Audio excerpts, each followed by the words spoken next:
if we have a look at what that looks like actually on the nice graphic map, there is that left-hand turn, and then they go out along that straight road, make a quick turnabout, come back. It's 2 laps of this route, and then they will have completed just over 10k. And they come back, a bit more than 10k, isn't it? And then they head out onto the Al Marjan Island, up another turnaround, so only a few turns on this course. Sharp turns at each end, and then some good flat, fast running in between, and then into the finish on the final lap. You should have got your head around it by now. A couple of laps of that yellow loop on the land side of the course, and then a couple of laps on the peninsula on the Al Marjan Island. That is sort of the entrance to Al Marjan Island. There's almost like a causeway heading out towards the big islands built out into the middle of the sea. Temperature 13 degrees centigrade, very, very slight wind, conditions just about perfect, Paula. I mean, you know full well what is perfect for good racing. That looks pretty much spot on. That does, and if you contrast it to last year when we had the high humidity and the fog that was enveloping the athletes, much more conducive conditions to fast racing here today, which is what we like to see. As we look down that list of past winners, course record was set by Jacob Kiplimo of Uganda back in 2022. And Isaiah Lasoya's talked about challenging that today. Yes, indeed. And Sigrid Gessalama, the winner last year. Helen Obiri, who's become a great marathon star, of course, winning in 2023 and 2022.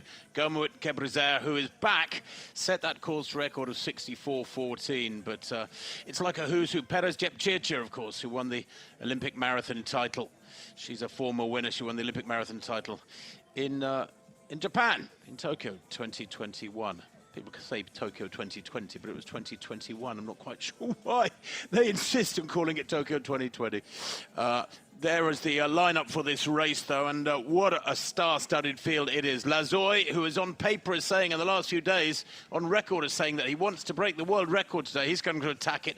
Plenty of these fellows have broken the 60-minute barrier, several of them the 59-minute barrier. And there's 1 or 2 dark horses in there, Paula, people who have not run super fast, but we think can make an impact today. There are, and I think they're looking to make their mark, as very often at the start of the year, come out and set their stall up for the year ahead with a good performance. Incidentally, number 20 on that list is a pacer in the women's race. Well, it's the start should be just a minute or 2 away. We understand there is a slight delay in proceedings. They need to make sure the course is clear of traffic, of course. There's the lineup for that elite women's field, and Gomowit Gebrselassie, that's a winner in 2022 in the course record. But if anything, the women's field is stronger in depth, Paula. I think so, and an intriguing head-to-head setting it up with Ichikeyu Taya at the top there. They are actually tied on personal bests for the half marathon distance at 64:14, but Taya does have that track pedigree, and if she can translate that to racing out here as further down, number 13 there, Lemlem Hailu as well. If she can translate her track pedigree to running quickly on the road, will also be one to watch. So there's an intriguing lineup. We were told yesterday that Seom will not go. She has withdrawn with illness. Yeah, Hailu, we saw there, W13. Will be is a former world indoor champion at 3,000 meters. She won in Belgrade in 2022, and she's fabulously fast at 10,000 as well on the track, and that should translate to great half marathon running. Her actual personal best is 68:50. And I suppose in this day and age where we used to say that 70 minutes, up until about 6 or 8 years ago, we used to say anything under 70 minutes for the women is world class. Now, we've brought that down a couple of minutes, haven't we? I suppose you need to say if you haven't broken 68, 38 minutes, then you're not really banging on the door of greatness. Yeah, I mean, similar to the marathon distance, isn't it? The times have really come tumbling with the arrival of the super shoes and the increased efficiency and increased ability to train well as well. So certainly, if you're knocking on that 66-minute mark, you're getting yourself right up there in contention.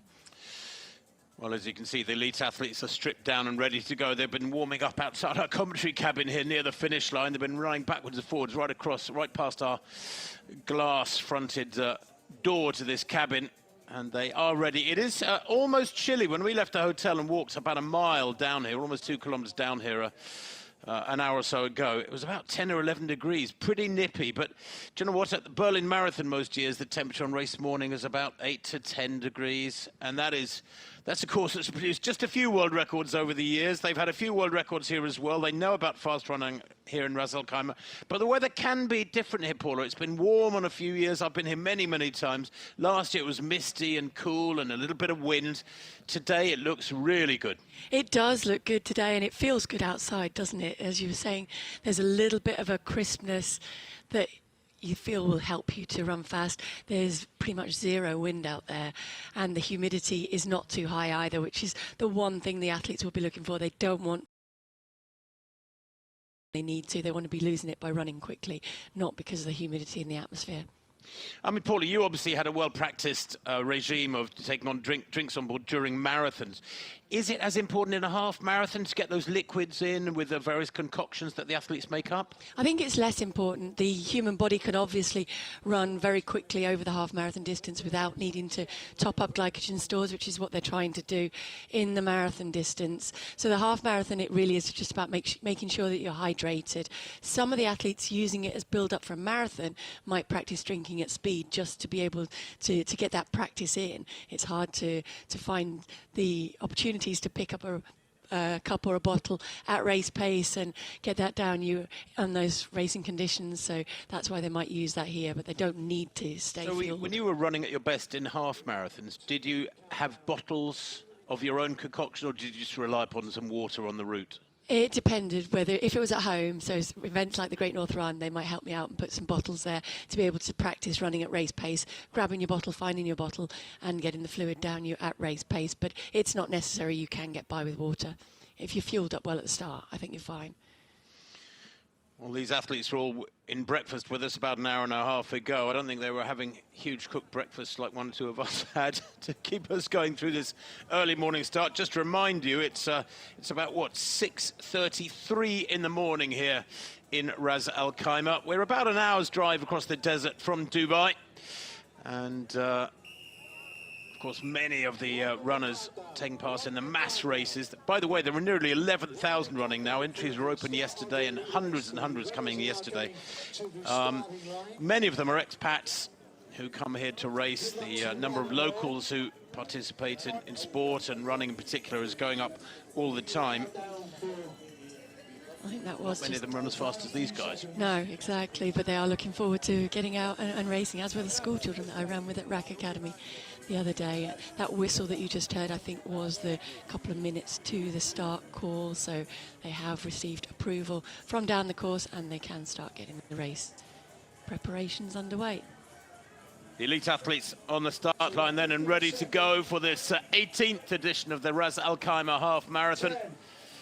The very first edition of this race, with international athletes in 2007.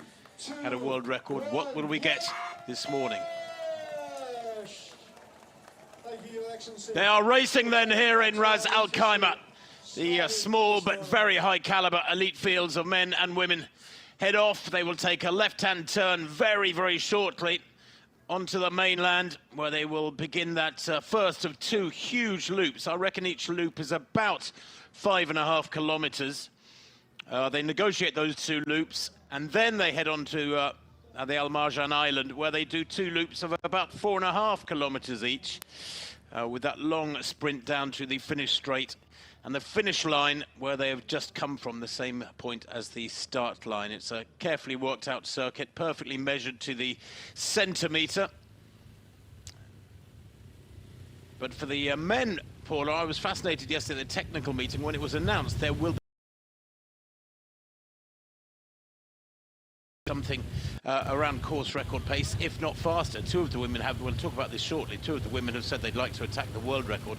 But in the men's race, no pacemaker, and the guys seem confident enough to not need one. No, exactly, and straight away it is Elasoy who goes to the front. He talked about he wants to get that world record down from 57:30 it stands at now to Yomif Kajelska, and he wanted to get that down to 57 minutes and no messing around at the start, straight to the front. Maybe feels that he doesn't need a pacemaker. He can latch onto the lights perhaps of that bike up ahead, which will show them the shortest route and has a camera man on it as well. Well, the sky is lightening very gradually, as you can see. This big pack of elite men needs to be moving along at around 244, 245 per kilometre. That would get them to 5K in about 13:45. We'll try and give you as many splits as we possibly can, of course. But if they are really chasing the course record, which is a fabulous 57-56 by Jacob Kiplimo back in 2022, 3 years ago now, then they do need to head out at a very quick tempo. Kiplimo actually was attacking his own world record 3 years ago. He went out for the first 5K in 13:23. I mean, it was almost suicidally fast. Of course, he slowed, although he did get to 10K that morning in 26:56. I don't think they'll be that quick this morning, and I hope they're not, because that is, as I say, it's too quick. You're really not going to hang on to a pace that fast. No, you want to be able to settle down into it. And now Lesoy is doing that. He's tracked back and allowing Dida to come through and take on that pace a little bit, just a little bit further back, slotted in that pack. Mohamed Issa is much more well known as a marathon racer, but will have the strength to come through in the closing stages if they do make any mistakes in these opening couple of kilometres by going too quickly early on. 3 minutes on the clock now, so they must have gone through, I would think, the first kilometre marker, but we're waiting for those splits to come through on our monitors. The more reliable ones will be the 5K mats. There we go, 2:57 for that first K. I would guess it might be a little bit quicker than that. Yeah, I'd hope it's significantly quicker than that. 2:57, much slower than is necessary. We shall see, but we'll put it down for the moment. Of course, they may settle down to a more steady tempo. Perhaps that first turn slowed them a little bit as they head down along Al Ittihad Road, heading northwards actually at the moment towards Ras Al Khaimah city centre, which is about 6 or 8 kilometres away. The old course in the first few years was around the city centre, around the lagoon in the city centre, but it's been out here near the Al Marjan Island for quite a few years now.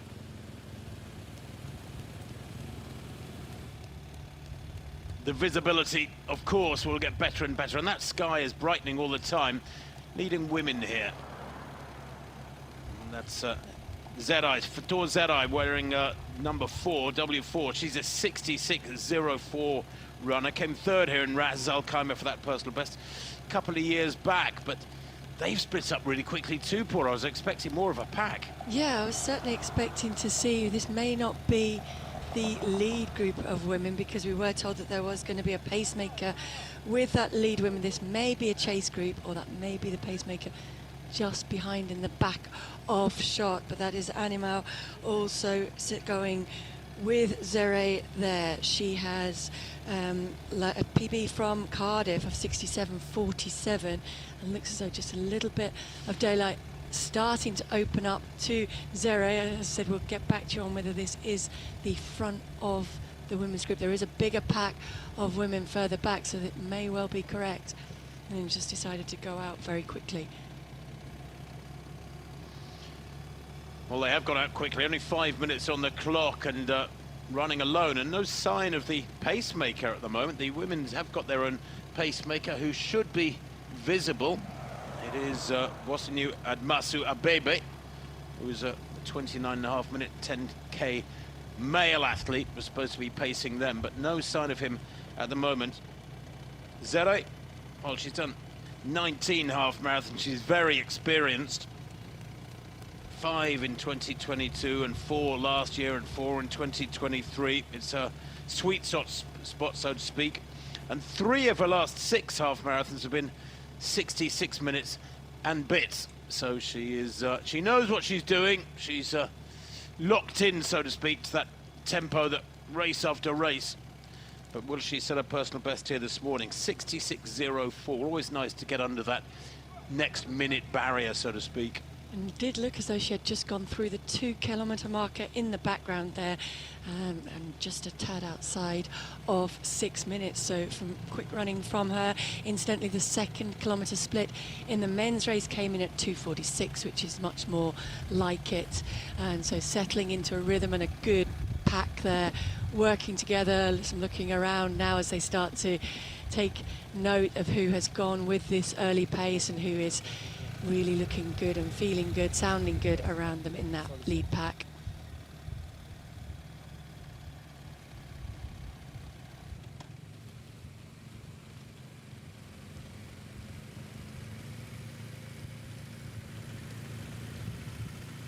See, they do get plenty of information from the timing car. You can see up the road ahead of them. Well, look how quickly that daylight is increasing. 2:46 for the last kilometre for the men, so that 2nd kilometre far more like it. If that 1st kilometre was indeed 2:57, that 2nd kilometre 2:56 is really where we need it to be. Down around 2:44, 2:45 would be ideal, but at 2.5 kilometres, this is a pretty big men's pack. It's what we expected, Paula. I mean, there is so much strength in depth to both fields, but the men as well, with plenty of athletes having gone under 60 minutes. What, some 10 athletes in this field having gone under 60 minutes. Most of them should be feeling very comfortable at this tempo. They should, and that's what you like to see, is taking turns at the front now. Yegon having a go, and some changing of that lead. There isn't much wind out there, but it still is psychologically and physically that little bit harder to be the one at the front pushing the pace on. Very contrasting races on your screens there as we switch back to the women's race. There is Zere, just trying to read the name on that bib at the front. Yeah, that camera bouncing around a fair old bit, crikey.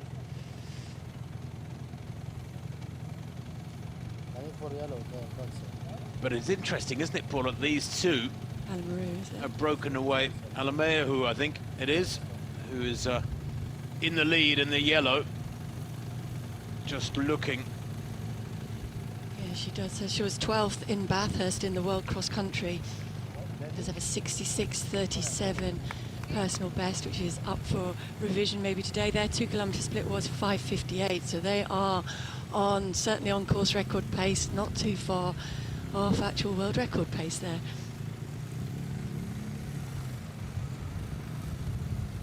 .2k in 5:58, yes, super fast for that women's race.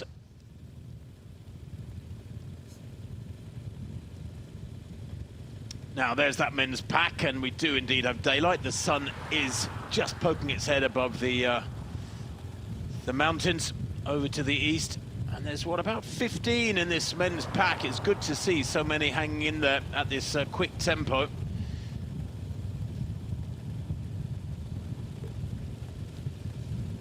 Running 2 by 2 by the looks of things. 2:51 for that last kilometre. So if these kilometre splits are accurate, and I do put that in inverted commas, then it is a seesawing pace, and that's most unlikely on a course of this nature, Paula, as you know full well. They when it's dead flat like this, good surface, very little wind about, chances are that the variation in kilometre splits will be about a second or two at the most. Yeah, there will be that little bit of looking around as well, and perhaps a yo-yoing of the pace for a tactical reason rather than because of the wind in their faces. We'll get more of an indication of the time, as I say, when they go over those 5 kilometre mats, which are a little bit more reliable for the splits.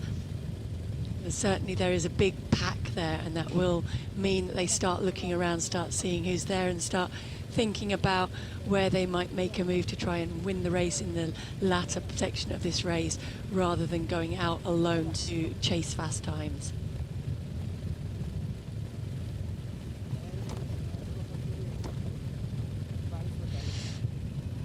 That is a 10 kilometre mark. That's the, isn't it, for the 10k next marker, time which they'll round. pass on the second lap. That marker is actually just almost an identical point to the 5K marker. Remember, this is a 5.5 kilometre lap, so that 10K marker, well, they've just passed 4K just before that 10K marker, so they've now gone through 4K. They say 3.9K, but according to the map, they should have gone through 4K. There it is, about 11:26 at 4K. Come on, Paula, what does that mean? Well, come on, how's your maths going? That's 34 seconds divided by 4. What are we, 8? So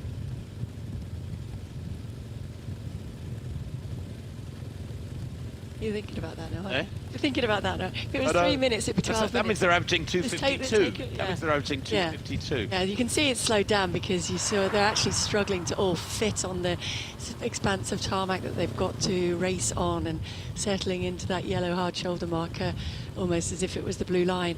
And Dida now had enough and decided, okay, now that's enough looking around, we're letting the fast times slip away, so we need to start working together perhaps a little bit and certainly start to push the pace on. Big contrast to the women's race, which, as we've said, has gone out at a very good pace. Now The thing is, for elite athletes of this caliber, chasing super fast times and you're almost redlining the whole time. I mean, that 2:54, if it's true, it's just nowhere near what's needed. And I'm not sure I'm entirely believing these splits. They are moving well. There's been very little discernible variation in tempo. They're probably moving somewhere around 250 per kilometre, maybe slightly quicker than that. Predicted race time, you see 60:26. They need to be going 2 minutes quicker than that as a predicted race time. So each K needs to be quite a few seconds quicker than that. Yeah, and that's why you can see it's difficult physically when the pace concertinas like that, and you see the pack bunch up as it's starting to do again now. That was a short-lived burst at the front from Dida, and it's not really done any damage, but it is draining systemically to have to pick the pace up and then settle back down again, pick up again. It makes it a tougher way to run than running even effort and getting a quicker time. Now, 3 years ago, Jacob Kiplimo had sailed through 5K long ago, whereas here they are, well, they're not going to be around, they're going to be around 14 minutes, something like that at 5K, it would seem this morning. I hope there's not any wind out there that's come up with the sun. That would be disappointing.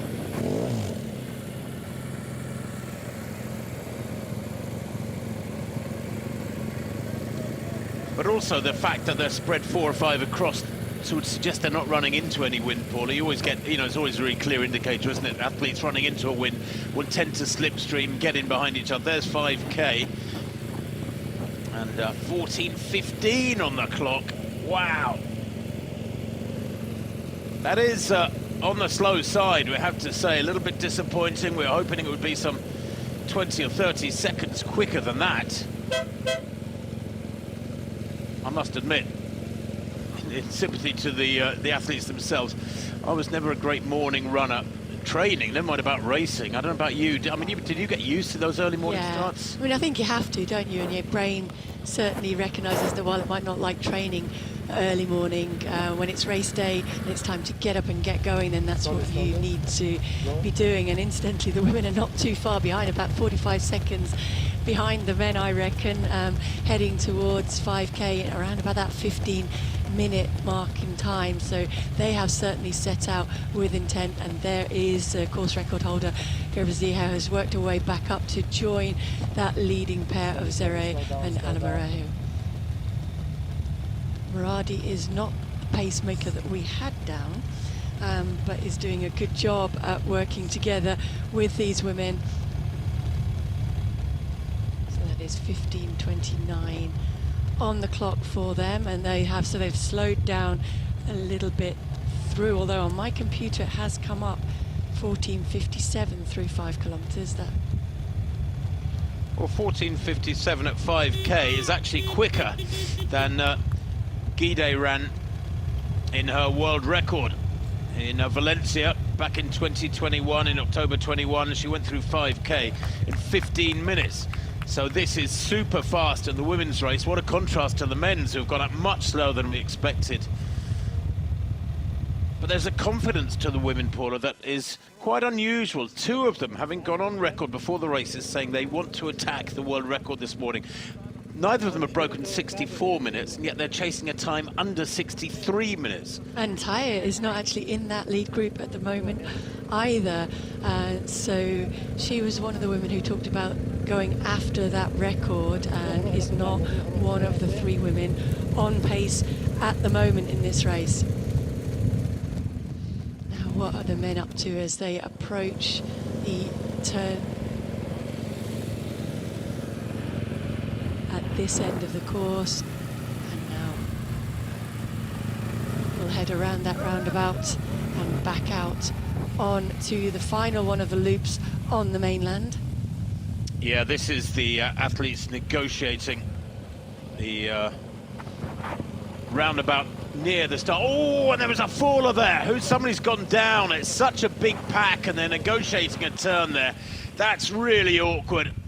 Couldn't see who went down. He got up pretty quickly, but that takes the stuffing out of you. I don't think I ever fell in a road race, Paul. I fell once or twice in track races, and it always really... Some people sort of get a roll, like a judo roll, get up and get running again very quickly. Doesn't affect them much. It absolutely took the wind out of me. Yeah, I think particularly, even if you just get knocked or get an elbow, it can take the wind out of you, but certainly to go down and get a look and see what happened here. So their top of picture, just out of the top of picture, the start-finish line has disappeared. So this is the third roundabout in effect. The first one they hit near the beginning of the race, and then well into these first few kilometres, it's the third roundabout they negotiate, and they're heading back out now, just starting the second big lap on the inland portion of the course. They are beginning to motor now. I just sense maybe a little bit of urgency there. I don't know if somebody's had a shout at them, Paula, or what, but they are moving well at the front end. Yeah, maybe the fact it's such a big pack is a suggestion that, an indication that they are not moving as quick as they should be. That's looking a bit too comfortable. Exactly. When you look around, you see there are a few too many men for comfort there. That is an incentive to push the pace on a little bit. Also can mean that there starts to be a bit of looking around and everybody's waiting for somebody else to take on those duties of getting the pace moving. And see almost a wall of men across the road, and that will become a little bit more tricky, as we saw when they get to the far end of this loop and the road narrows down a little bit. It is a very, very big group at the moment. Now this is, I must admit, I was really surprised yesterday at the technical meeting, 5 o'clock last night at the Athletes Hotel in the conference centre, when they said there were no pacemakers for the men's race. And I fear that what we're seeing is the result of there being no pacemakers, because pacemakers would have been told, right, you need to go out at 2:45 per kilometre, and they would have laid that down. Now, if the athletes hadn't gone with that tempo, pacemakers would have slowed a little bit, regained contact, and then gradually picked it up again. But they'd have dragged the pace down towards target speed in the first few kilometres at some point. Whereas it seems so far, Paula, look at that, at 2:56, they're just nowhere near the tempo that we anticipated, and it is a great shame. Maybe it's a little bit too cool for them, maybe it's too early in the morning, I'm not sure, but nobody in this pack has really gone out even close to being aggressive enough. No, they're certainly saving racing, I think, perhaps for the second part of the race at the moment, and that's dangerous. Although towards the back of the pack it does look like some of the men are working hard to stay with the pace, and you can see Lassoy now back to the front again. It is a yo-yoing of pace, which, as we've said, can make it a tough way to race, even if that's not reflected in the actual time on paper at the end of the run. Now, what's happening in the women's race is that back to Taya. Perhaps this is the lead, and we haven't been shown the lead in the women's race, which would make more sense because the times through that 5 kilometre did not tally up early on. So I wonder if Taya with Wassanu, who was down as the lead pace. Well, Taya here, wearing W1. 24-year-old with a best of 64.40. She's a bronze medalist. World Championships over 10,000 metres in Budapest a couple of years ago in Hungary, where it was sweltering hot. Could hardly be different conditions this morning. That in what, about 20:57, something like that. 20:57. And if we extrapolate from that to what the likely closing time will be. Good. Official timekeepers came up with 20:58, so we'll give you a gold star for that one. That is fast. Very jumping. And we've worked out that's going to give you around about 60. So that quick, she's about on her personal best at the moment, and looking strong. She's got some company, but kind of has the race wrapped up at this point. Well, she's on schedule to run something like 63:15. If she can maintain that tempo, we would see what, perhaps the second fastest time in history this morning. Early days to be saying that. Now this side-on shot in the men's race really makes it look like they are motoring. That's Lazoy, centre of picture. Matata, the side of him who is holding the lead position at the moment. And Matata, funnily enough, well, he's a 59.37 performer. That was winning in Padua in April last year. He won 4 of his 5 half marathons in 2024. He was second in Delhi last October, 9:53. He's a rare athlete under 60. But here again, when he widened out, all of a sudden it's 15 more in this. That just tells me it's been too gentle so far. 22 minutes on the clock. They're way past the third distance, and Paula, it's looking too comfortable. Yeah, it still hasn't really got moving here. We see the odd man and push the pace on for a short time, but not long enough to do any damage to that pack. Even the couple of men at the back of that, little bit of difficulty for a little while, and then they're able to get onto the pack. And concertinas again, as we're seeing now, and that, as I said, it does do a little bit of damage to the men in that group, but not too much. And what it does do is make it harder to react then when the pedal really does go to the floor, and when a really strong move does get made in this race later on. I can see this pack suddenly react and stumbling to do that. See. Well, there is that 8th kilometre at 2:52. I got them at 22:52 at 8k. That's an average of 2:51 per kilometre, and we were hoping that they'd be down there in the mid 240s, so they are still not hitting their straps in terms of the tempo. It looks like they were, but they're just not going quick enough. 1 or 2 athletes beginning to peel off extreme right of picture, which indicates we're just over 8 kilometres done, that 1 or 2 athletes are feeling the strain, but they are moving at something like 60-minute tempo. But are you sure? Are you ready? that's the win. Well, good They luck want to it. one and all. Now this is the mass getting ready to away. Well, we think there are 1,000 in the marathon that's due off at 7 p.m. and they are very careful about so that the get involved or cross over the runners. Of course, the elite athletes are out on their second lap on the inland loop when they get onto the island, and negotiate those 2 laps on the island. These mass runners will be way behind. We'll start bang on time. Away they go then at exactly 7 a.m. Joggers in the front rank. Always puzzles me why somebody who's an absolute slow jogger would want to be anywhere near the front, but whatever. Doesn't matter. There's a lot of the good club runners there. A lot of expats have come across from Dubai. Dozens. Up dramatically, Paula. Last year, in total races, the races were over 5,000 here. It's more or less doubled in size. Which is brilliant to see. Great to see many youngsters getting out shorter distances as well. They have a 2k and a 4k race. They're watching.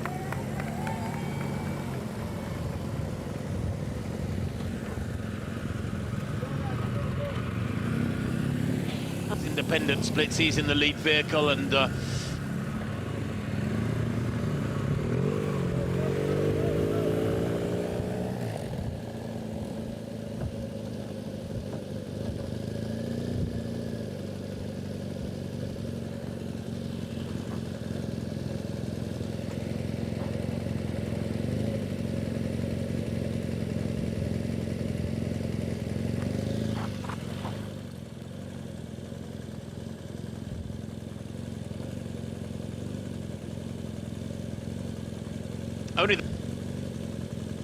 But here this men's pack, 2, 4, 6, 8, 10, 12, 14, 15 strong.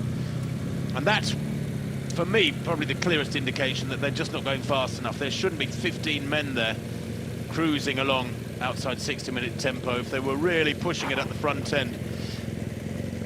And the absence of a pacemaker is becoming a rather glaring absence. Yeah. Because they're not at 10K yet, and they are way outside the tempo that we wanted them to be running at. And that has been maintained for each of the last few years at this race.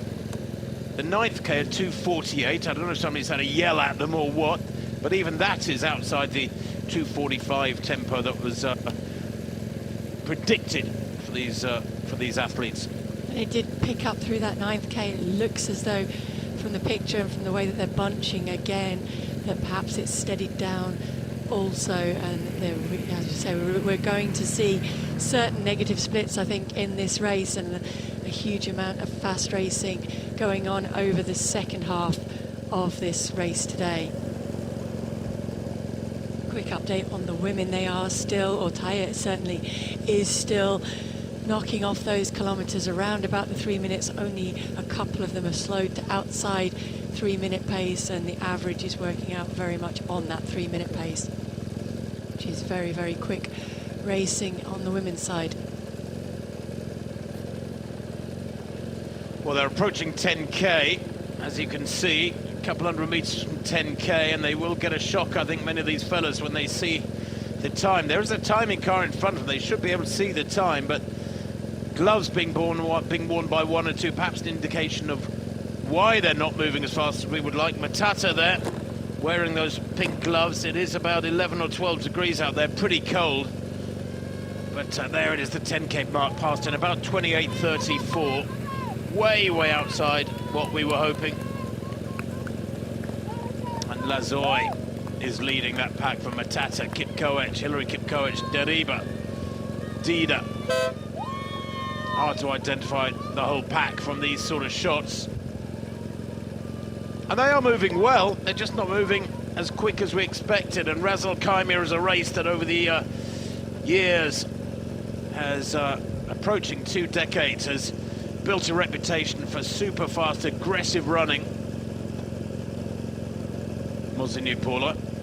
Yeah, he's doing a good job and pacing the lead of the women's race in Taya, who has gone out extremely quickly, as we've said, and also metronomic and smart in the way that she is running. She's running very fast, but she's not taking huge risks with that. Some signs of fatigue, I guess, starting to creep in now as those kilometres now clicking by just outside of 3 minutes instead of just on it or under it as she was doing, but still phenomenally fast racing. And you can see behind her, although there is a little bit of a gap starting to open up to the pacer ahead of her, there she's not in any danger of being caught by the chase group of women at the moment. Are you surprised that there's not more athletes with her? Certainly, I mean, I know she's gone out incredibly quickly. 14:57 is world record time, but there's 10K, so what, 30:05, give or take a second or two at 10K. Now, in her world record, Guide at 10K was 29:45. She went out in 15 for the first 5K, then blasted a 14:45 for the second 5K. So she is some 20 seconds down on Guide. And there it is, 30:06, the official clocking at 10K. So she's done the opposite to Guide. We just lost about maybe 5, 6, 7, 8 seconds there.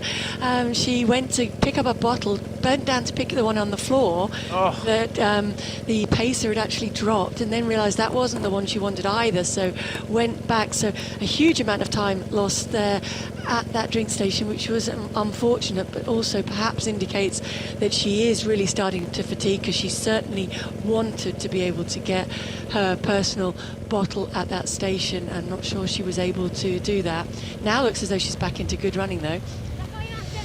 Well, she's moving well, but yeah, you're right. There she is, chatting to the pacemaker there. That's one of the advantages of having somebody from your home nation, chatting away in Amharic and getting back into the rhythm. But she's got to put that behind her. You know, I guess experienced athletes, when you have a little hiccup or something goes wrong in a race, you mustn't let it dwell in your mind. You have to just get on with it. And you've experienced that, Yeah, Paula. I mean, and as we talked about, it's less crucial over the half marathon distance than in the marathon itself. Here we'll get a look at perhaps at what happens. She goes, it certainly was approaching the drinks bottle. I think that's her bottle on the table. She thinks it's the one on the floor.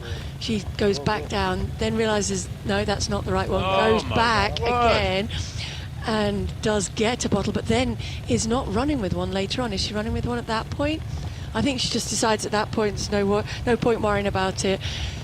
But although the time has been lost to that point, so I'm not really sure what she was looking for at that table. But you have to say though that you know, racing, while it might be a sort of such a raw physical thing, you have to be able to think on your feet as well. You know, you have to be sort of cerebral enough.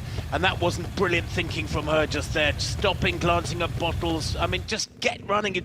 As you said, she lost 5, 6, 7 seconds, maybe more there. She lost her rhythm. That could have been the difference between a course record and not a course record, or a world record and not a world record. And now it doesn't look like the world record is on, but the course record is vulnerable. Yes. 64.14. And that could have made the difference. That could have made a big difference. So she's lost a lot of ground there. This is the chase duo. We think chasing behind, that is, well, that says Jessica Klanga, but that's not what it says on her bib. That is Zaray running there with Alamaru, we think, don't we? Yes, Alamayehu. So it's W4 and W7. Zaray there to the right in the purple strip. She's that 66.04 performer who was third here a couple of years back. Never run on the track. But she's been incredibly consistent at the half marathon, and Almeida, who was 8th here last year, but obviously hoping for a much higher position this year, and hopefully a quick time as well. Her personal best 66.37, as we see the massed field heading out on the first inland circuit. That's a lovely sight, isn't it? And from that shot you get an idea of just how this course can produce as many fast times as it does. If you're worried about hills, then you don't need to worry about that here today, do you? No hills. Absolutely don't. And as we said, very little wind out there, and so that's useful given that there's not much shelter either. Well, it's as you can see, there's traffic moving there. The course is very carefully worked out with lines of barriers so that traffic is not compromised on the inland side of the course, or indeed on the Al Marjan Island. The traffic is able to keep flowing on the island and on the inland part of the course, despite the runners taking up half the road. It's very, very cleverly done. Here they are, 34.5 minutes on the clock, and they are about to head into the onto the island itself now, these athletes. But have they blown the chance of course record? And actually, the way it's been unfolding, even breaking 60 minutes this morning, that's looking questionable with the very, very cautious first half of this race. 2:50, 2:51. There are very consistent splits coming through. Look, they're top left of your screen, but it's nowhere near fast enough for anything approaching the course record. No, there's still a huge amount of looking around at each other and waiting for somebody else to start to make the move. There have been a few goes at the front, as we talked about, but not really enough sustained work to get this race really going. And now, as there is a change of scenery and they head out onto Al Marjan Island, they're just actually coming through in front of our booth, so we get a in real life look at them. And that pack certainly now is starting to fragment and break up, and stragglers are struggling to hang on to the back. Meanwhile, in the women's race, that was by far the slowest kilometre. To 11 kilometres came in at 3:14. That was accounting for the going back for the drinks bottle, so we'll get a better indication a little bit further on. Here is Judy Kemboy. Kemboy isolated, and this is one of those situations where some athletes have a pacemaker and others don't, and of course some people, and I have to admit I'm probably amongst them, think it's an unusual situation when you get what's supposed to be a race unfolding, and yet one athlete gets help out in front. The athletes in second and third, who are chasing hard, don't get that same help. But here's Kemboy working really hard, the 25-year-old.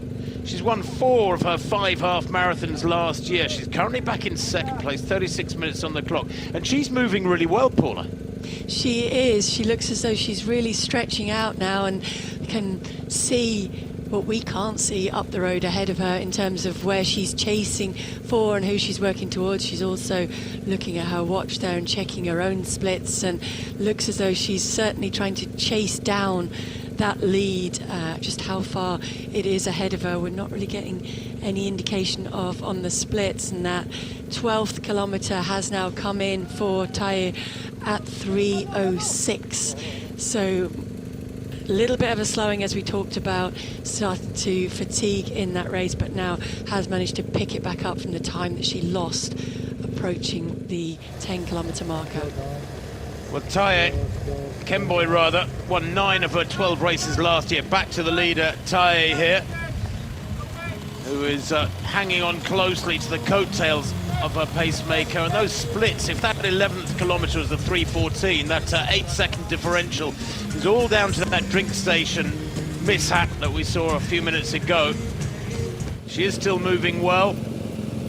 She's onto the island now as well, the Al Marjan Island, as we see this men's pack, which is what, Paula, narrowed down to about 10 athletes, but it's still very tightly bunched. And you get the impression there's and it's not a bad thing, a great race unfolding as opposed to a really fast chasing of quick time. Exactly, and we've been treated to two very different scenarios, aren't we? Chasing the time in the women's race, and on the men's side of that final split, as you've just pointed out, through 13 kilometres, is down to 2:47, but it's still a little bit of a yo-yoing, and it's much more of an intriguing race being set up there, and people just now deciding, okay, I'm going to leave it now and see who can finish the fastest. That 13th kilometre, by the way, 2:47, is the fastest kilometre of the race, and we were hoping they'd go out at 2:45 tempo. Maybe we were expecting too much. These are human beings after all, they're not machines. The predicted race time is gradually coming down, almost dead on 60 minutes now.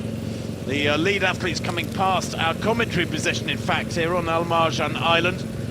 But this pack now, with halfway way behind them, watching each other maybe more than chasing quick times. I'm sure we will see a sub 60-minute winning time, but nowhere near as quick as we had hoped. Matata still at the front. Alex Njoka Matata, the 26-year-old, is a best of 59.37. Won 4 of his 5 half marathons last year. A super racer, and he might just be delighted that it's gone relatively slowly and this has become a real race. Now, of course, the benefit of that, the positive thing about it, Paula, is that over the last 5K or so, we should get a real ding-dong battle. Definitely, there is certainly some fresh legs left in that group, and we will see some really exciting racing coming out over these 2 laps on Al Marjan Island.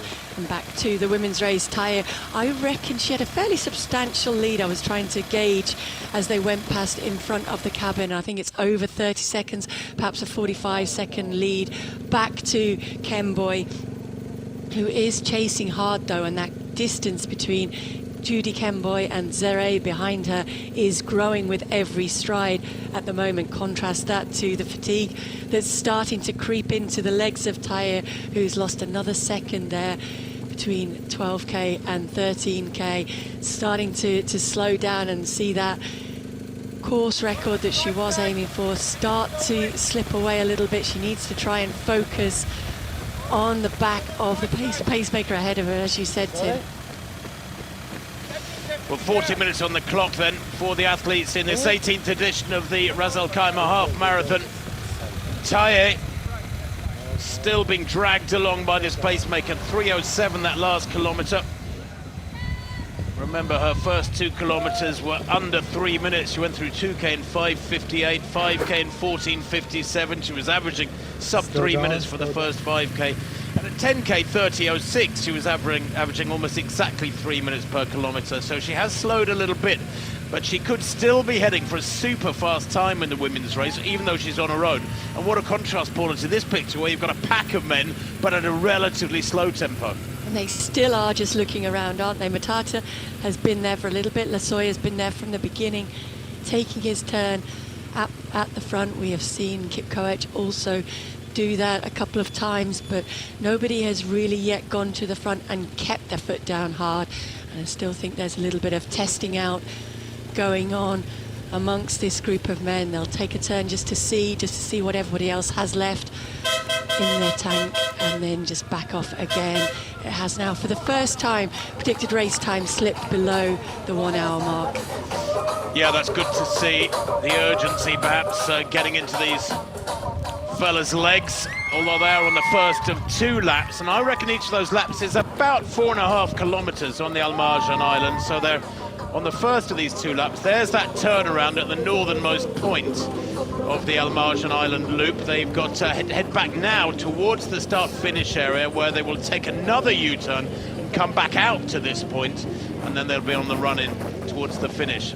It has thinned out. There's, what, about 8 or 9 now in this lead pack. 1, 2, 3, 4, 5. I think about 8 of them by the looks of things.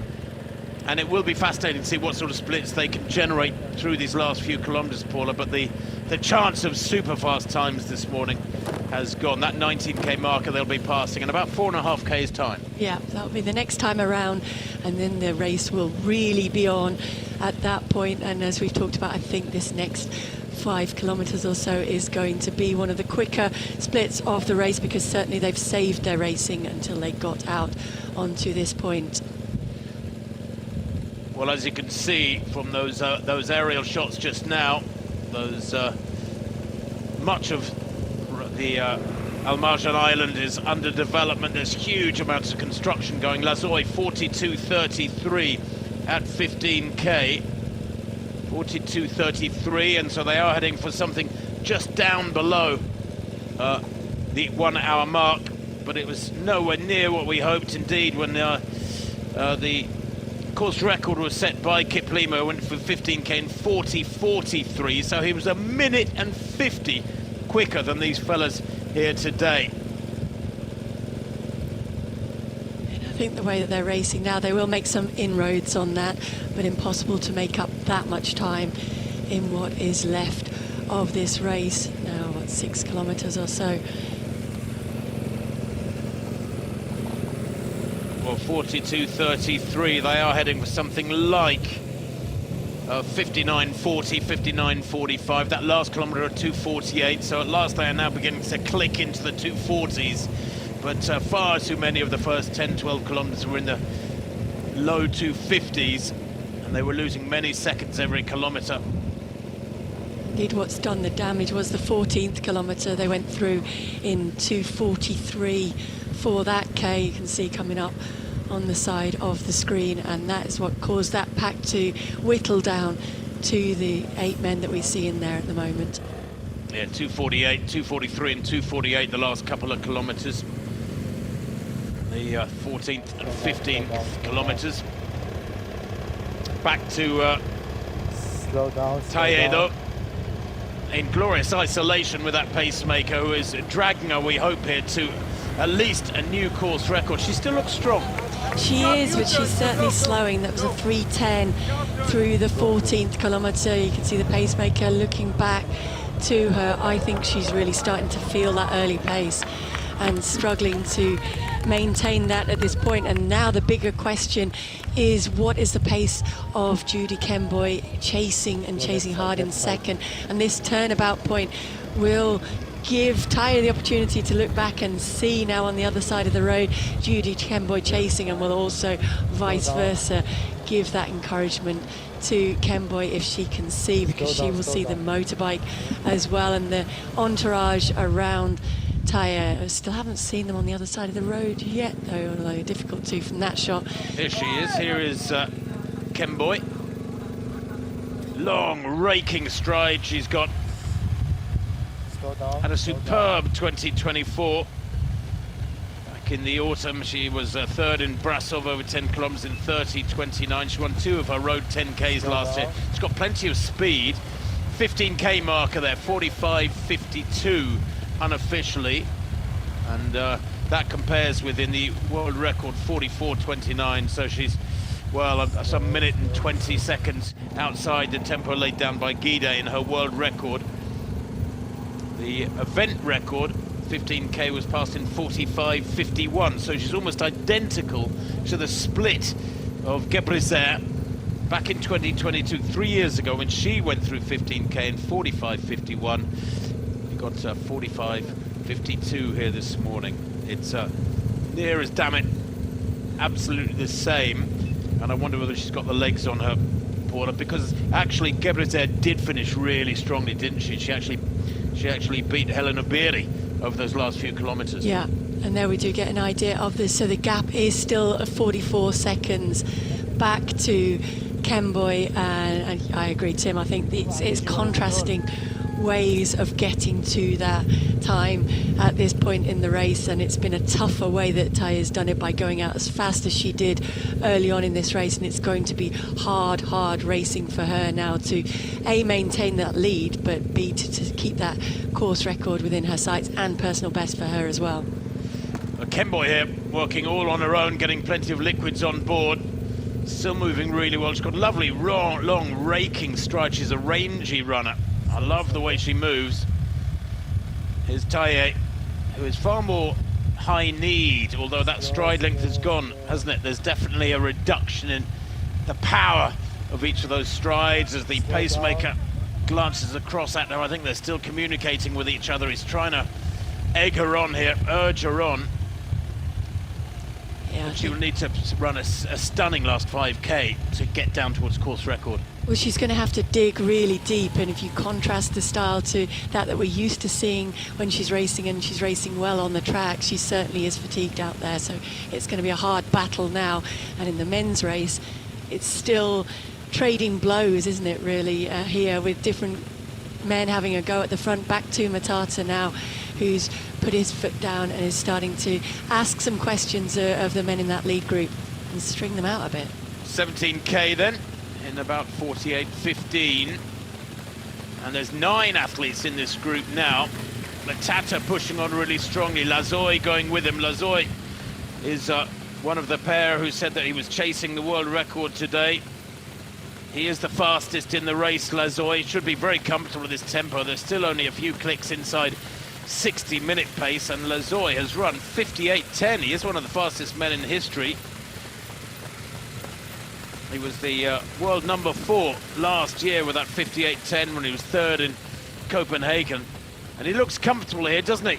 Lazoy in second, just mirroring every move made by Matata, responding here to the lead of Matata rather than taking the initiative. That is, those splits varying a fair old bit, Paula. 243, 248, 250. A small variation can be explained by the U-turns, of course. A little bit, and I think there is concerted effort now going on by Matata as well, so I'm intrigued to see what the next split will be as it comes up for, well, it's not the 17 kilometre yet up on our screens, on our computers. It's actually come up at 2:51. It does look as though it is a quicker move being laid down, and certainly for a while Lazoy was eyes focused on the back of Matata, just trying to go with that and then stay with it. Also from that shot there, it looks as though that group has whittled down. There are almost 5 getting away. The 6th man is trying to hang on. Well, I think Matata has injected a little bit of pace, and that has split up the group. It was 9, quite closely packed, and now you can see right in the centre of picture, what, about 5 or 6 together, 2 or 3 tailing off to right of picture, and that at last has broken up the pack that for the last, well, 10 kilometres or so has looked far too comfortable and cosy. As they pass the DoubleTree by Hilton Hotel, there's been the most wonderful home to these athletes over the last few days. At the back, there's a man-made beach. It's a glorious little retreat for a few days away in the sun. The athletes, of course, more focused upon their task of this morning. And there are those splits. Consistent splits, Paul, of the last 3K, but just not quick enough. Yeah, there's just not really been the real coming alive of the pace here, but what we have seen is, as we've said, a yo-yoing, a testing out, and a gradual whittling down of the men at the front and trying to sort it out and sift it out into the men contenders. So we still have Matata there, we still have Lazoy, we have Debele is in there, I think we have Milak. Ida is there as well, yeah. They've just gone past 18K, so 3 kilometres to go. At the speed these fellas are moving at, that's about not much more than 8 minutes of running. But they are watching each other. This has become almost middle distance race-like, and there's plenty of energy in some of those pairs of legs. Plenty of these races are got great track 10Ks capability as well, as we see to the right of picture. Taye with her pacemaker. Now the lead she had over Kemboy at 15K was 44 seconds. That was about 6 minutes ago. I wonder if Kemboy will be closing on her as she negotiates that turn. Well, I think certainly from the visuals of the two women, it does look as though Kemboy is moving stronger. And if I tell you that for the last kilometre for Taye it was a 3:19, visually Kemboy is moving quicker than that now. So how many inroads has she made into that 44-second lead that was held? Well, that the variation there, 3:09 and 3:19. That, unless there was that's because of one of the turns or something, that suggests a massive slowing on the part of Ejkehu Taye of Ethiopia, the 24-year-old. Kemboy, just a year older, who is got to be given a lot of respect. 65.43, her best was second in Copenhagen last September. She is a relative newcomer to the roads. The first results for her were last year, Kemboy. She's not a familiar face for very long on the international road racing circuit. This pack, we're getting to motor well. Debele looking strong there. The tallest of this group. He was 11, very strong year on the roads last year. He was 6th in the Valencia Marathon back on December the 12th in 2:04. So he's got plenty of strength. Look at that 18th K, Paula. Are we to believe that at 2:40? Well, I think so, given how cautiously they went off and how much they've kept for these closing stages. So, I mean, I think that's substantially quick running and reflected in the visuals again, as you see there, because that group has now broken down again, and it looks like 4 men making a way away from the 2, trying to hang on to the back of that group. And it's quick racing, and it's maybe going to get even quicker now. Well, they're approaching 19K. There's the 19K mark of 53.47. 53.46, we'll call it, at 19K. And they are motoring, racing on the run-in now. They're on the final stretch towards the finish line. About 2K to go for this pack in this 18th edition of the Ras Al Khaimah Half Marathon. 4 together. The 2 others have had to let go. Matata, to his credit, has been the man who over the last 10 minutes has done most of the pushing, Paula. He has. That's all he tucked in behind him. Dida tucked in. Debele is there as well. Yeah, Debele looks as though at this stage he is really hanging on, but Matata is certainly the one turning the screw and asking all the questions, and the others are really just trying to hang on at the moment. Are they trying to keep something in reserve for that final straight, that final finish? Because certainly Matata has put a lot of this hard work in, and is probably hoping somebody might come along and help him out a little bit at the front. Well, I think at this stage you just get your head down and try and eke it out, and it's a lot of it is about racing now, racing smarts, isn't it? Look at that last kilometre at 2:47. It's very impressive, but it's all too late in terms of super fast times today here in Ras Al Khaimah. But let's focus on this brilliant race that's unfolding. Lazoy on the near side, nearest the camera there, up on his toes. Looks like he's in a 1,500-metre race. The way he's moving, the way that his body is shifting across the ground. Matata with that rather bizarrely one pink glove now in his right hand, doing the work. He's there to be shot down, but what you've got to tell yourself in this situation, Paul, and you'll have been in this situation many times, is you've got to tell yourself, if you're in the front and others are hanging on to you, they are hanging on. You know, they're not biding their time. You've got to say to yourself, I'm hurting them, I'm hurting them. You have to say that, you have to repeat that. It might be hurting me, but it's hurting them more than it's hurting me, and that's certainly what he will be trying to send through his mind. And if you're the man trying to hang on, you just have to be telling yourself, hold on, hold on, hold on. Maybe there will be a sign of slowing, a sign of weakness further on, but it doesn't look that way. And another check of his watch for Matata, if he can't feel what's happening around him, he can sense that he's whittling that group down now. Debele has not managed to stay with this, and it is only Lasoy and Dida managing to hang on to the coattails at the moment. Matata leading. Not much more than a kilometre to go. Matata leading from Lazoy then here in Ras Al Khaimah, and Dida has had to let go as well. He's back. Matata at 20k, 56.23, and he's earned this one. He's worked for it, and he might yet have broken Lazoy. Lazoy there, that little psychological elastic band between these pair is being stretched to the max, is being stretched to the point where it's going to snap surely. And Alex Nzioka Matata, the 26-year-old winner of Padua in April last year, won 4 of his 5 half marathons in 2024, could have broken this field. The power, the cadence is fantastic here, as he can pretty much see the finish line now dead ahead of him. About 600 or 800 meters to run.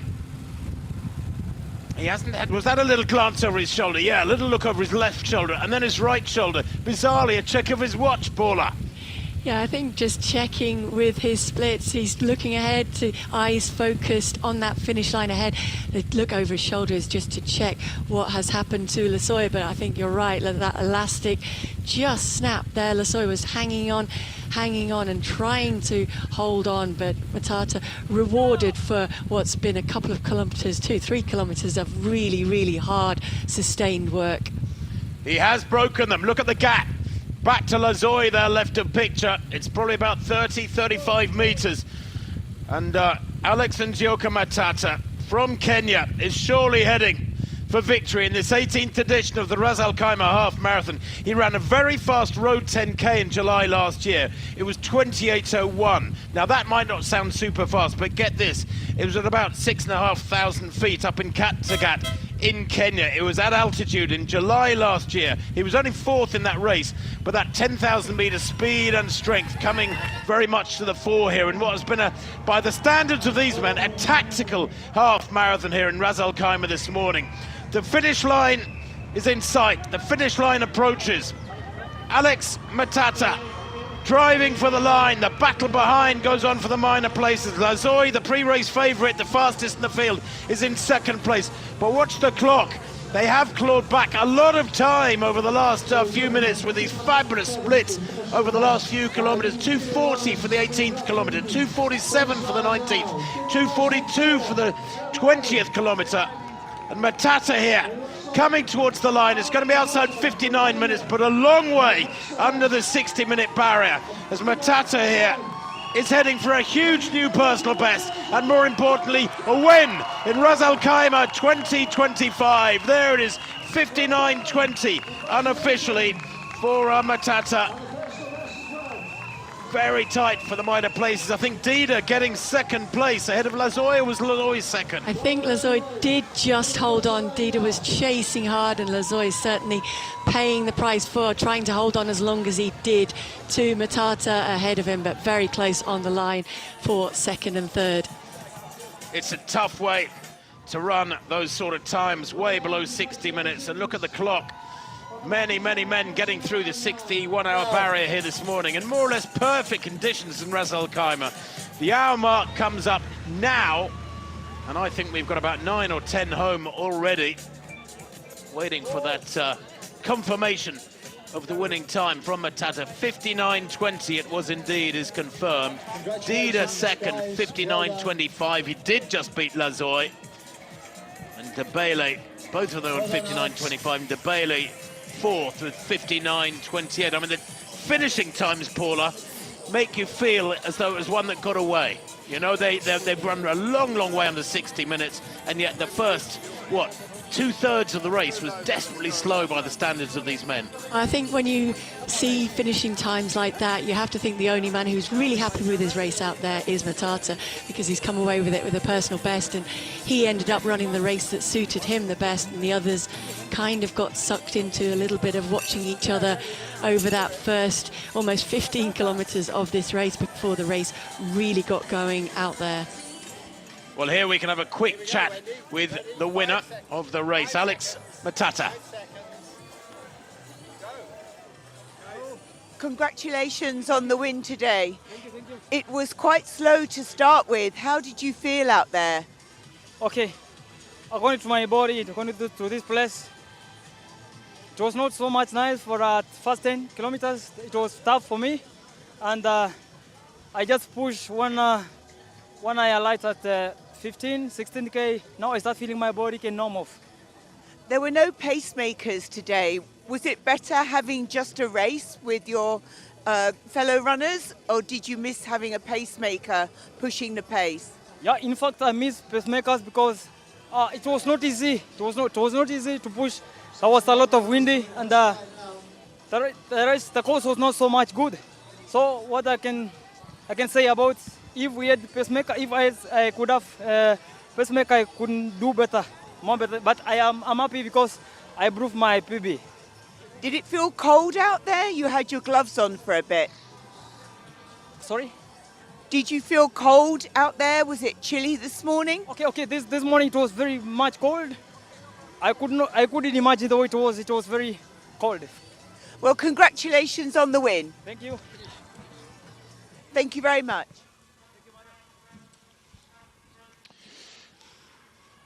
Wendy Sly, Olympic silver medalist there, interviewing the winner, Alex Matata. His final kilometre, by the 21st kilometre, was at 2:39, that's sub-13:20 pace.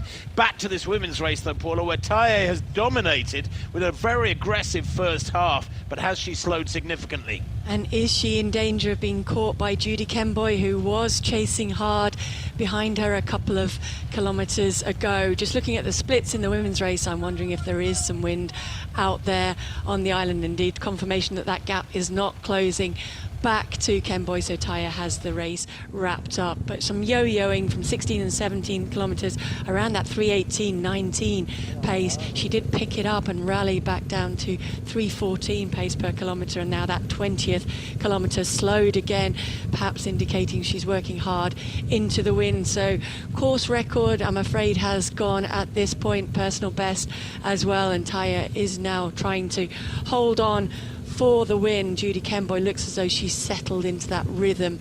Second place is safe for her. She can still work towards trying to battle perhaps for a personal best, although I'm sure that might be difficult out there. Also, her personal best stands at 65:43.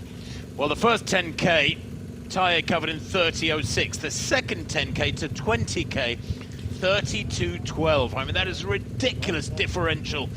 32:12 for that second 10K, over 2 minutes slower than the first 10K, and that tells the story. She overcommitted. She went out very aggressively, very bravely, but maybe threw caution to the wind a little bit too much, as we see Judy Kemboy here chasing hard, but it's been a lonely chase for her, Paula. You could argue not an even playing field when Taye's had a pacemaker the whole race. Exactly, although you could also argue that that pacemaker in there may have been why Taye went too fast in the beginning, so it's not ended up actually doing her any favours time-wise, although I would argue has helped her to build up the buffer that she has and to enable victory in this race. You wonder what might happen if the women were just allowed to race together and see what they could produce time-wise and race-wise as well, in terms of from a spectator point of view. Yeah, I think attention to pacemaking will be given in the reassessment of today's unfolding 18th Ras Al Khaimah half marathons. Here's Taye approaching the finish line. It's been a really solid run from her. The course record, 64:14 by Gebrezer 3 years ago, remains safe. That was her debut. Taye here, far more experience. Her best 64:14 as well. It has been a strong run from her, ultimately one that has probably ended in disappointment for her in some respects, but she is going to be the winner of this 18th edition of the Ras Al Khaimah half marathon. There's no doubt about that. Taye has dominated this race. It's really been a case of her against the clock, and it has been still a very, very solid run. Under 66 minutes, as you can see. She approaches the line here. Ejgehu Taye Hailu wins here in Ras Al Khaimah. 65:52 unofficially there. And that means that it is the fastest time in the world this year for Taye, despite those bizarre splits. Over 2 minutes difference between her first 10K and her second 10K. Judy Kemboy coming home for second place. She's chased really hard. She was 44 seconds down at 15K, a great deal less than that as she crosses the line in the background. There she is, Kemboy. She's going to come home. Remember, Taya's time 65.52 unofficially. Kemboy here has worked so hard for this second spot. Crosses the line there in, what, 66.33 unofficially. So about 40 seconds down. She closed a little bit. Chalangat looks like she's going to finish in third place. She too working hard. Across the line there in the background now in 66.53. So still super fast times here. And Zerai in fourth place, 67.05 unofficially.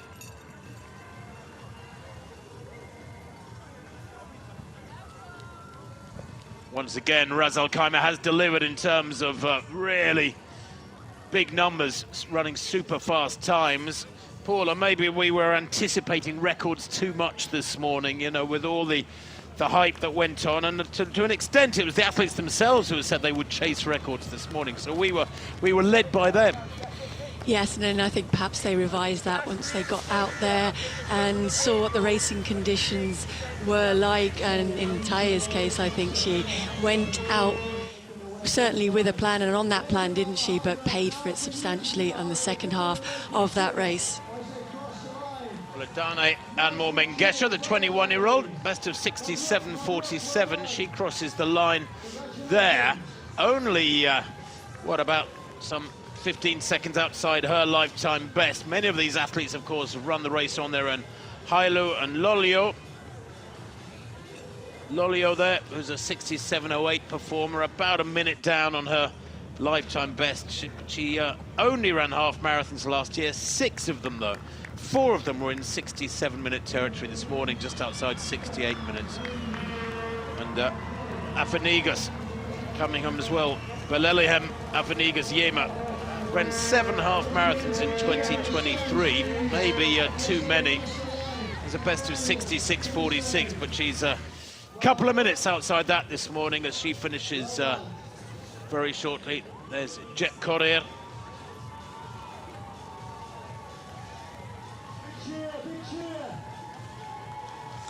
Brilliant Jet Corrier. She too a little way outside her best. Interesting, wasn't it, Paula, to hear the men's race winner, Matata, saying that he thought it was windy out there. Yeah, no indication of that.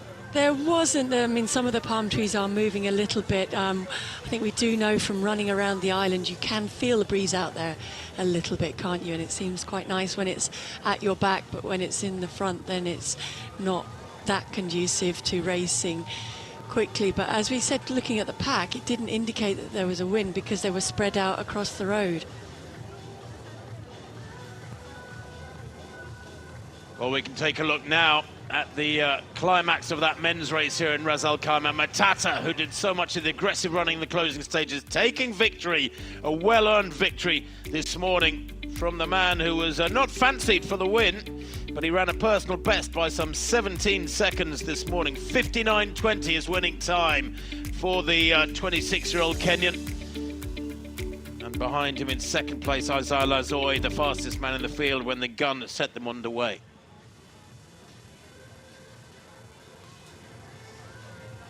Confirmation then of that win for Matata. Kenyans and Ethiopians sharing honours alternately there in the first few places. Matata 59.25 seconds to the good ahead of Dida Lazoy. They're 59.26, 1 second down in third place. He was very tight, and 59.28 by Debele in fourth place, just off the rostrum. But the time's a clear indication of what a tactical race we had this morning here in Ras Al Khaimah with just some 15 seconds covering the first 5 men. Good to see, though, the first 9 getting under 60 minutes. Yeah, and a great race, as we said, so perhaps not the fast times that the organisers might have liked out here, but a very, very exciting race to watch. Akko making the top 10 there for Tanzania with 60.28. And for Akko, according to my stats, that is perhaps the biggest personal best of the day. His previous best 65.41 I had, so he's improved by over 5 minutes. Mawako of Tanzania there in 10th place. But do you know what? I always like to see athletes who take a race by the scruff of the neck and lead and do a lot of the work, come home and get their reward and the win, and that's what Matata got this morning. He really worked for that. He did. He had to work for a long, long time, turning the screw, and finally rewarded when that daylight started to break open behind him and pushed on for the time as well. And in contrast to that, Taya out on her own for pretty much all of that race, went out very, very quickly and had to hold on and work extremely hard in that closing 10 kilometres or so, but she did that and rewarded with victory and the leading time this year so far. The huge contrast between her opening 10k and her second 10k, the split for her. I wonder what, if you could extrapolate from that, how much time she lost by going out so hard. Here is the winner, though, Taye, from the women's race. And you were on for a course record. How did you feel? እጅጋየሁ እንኳን ደስ ያለሽ 5 ኪሎ ሜትር ላይ የራስሽን ፈጣን ሰዓት ላይ ነበርሽው ምን ተሰማሽ? አሪፍ ነው። ፈጣን ነበርኩ ግን ከ10 ኪሎ ሜትር በኋላ ነው ትንሽ ንፋሱ ከብዶብኝ መሄድ እኮ ነው ያቃተኝ እንጂ የተሻለ ሰዓት ሮጣለሁ ብዬ አስቤ ነበር ግን አልተሳካም። She said she was really good in shape, but after 10 kilometers the wind is like pushing her back, so that's why she didn't do it as planned, but it's okay. And what happened at the drink station? You looked like you were searching for your bottle. እዛ ውሃ የወደቀብሽ ጊዜ ምን ሆኖ ነው የምትልሽ? እሱ እኮ የኔ መስሎኝ እኮ ነው እኮ የልጁን ለካ ወሰደ እኔ እንዳታናሳ ሲል እኮ የኔ አንስቶ የሚሰጥ መስሎኝ ተው እንዳታናስል ለካ ሲያይ የሌላ ሰው ነው መልሼ ነው እዛን የኔ ራሴ መስሎኝ እኮ እንጂ እኔ መስሎኝ ነው ተናናሳው እንጂ ግን ያንቺ አይደለም መልሻለሁ ዘላም She said she thought that bottle belonged to her, but she noticed that's not her, so that's why she tried to return back. That's what she did. You recovered well from that. Are you happy with your run today? አሁን ከጨረሽ በኋላ ደስተኛ ነሽ ወይ ከድካሙ በኋላ? አዎ ደስተኛ ነኝ። ፈጣሪ ይመስገን በጣም ደስ ብሎኛል። I'm very happy, thanks to God. That's what she said. Congratulations on the win, and I'm sure there are many faster times to come. እንኳን ደስ ያለሽ። ገና ብዙ ፈጣን ሩጫ ትሮጫለሽ ወደፊት። አመሰግናለሁ። Thank you.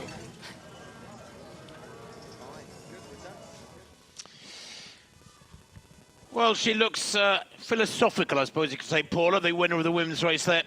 Ejikewu Taye, the winner in 65.52 this morning. Very comfortable victory, but it's a case of what might have been, I think, although just like the men's winner, she referred to interview ahead of Kemboy and Chilangat, she said, referred to the wind being a factor. Yeah, I think certainly she talked about the wind in the last 10k, didn't she, which makes a little bit more sense, because certainly when the men were running slower, it was the beginning part of the race and there didn't look to be too much wind. Then you do have to wonder what Ejikewu Taye can run if she runs a little bit more even paced in the future. You certainly think that personal best 64.14 could come under some revision.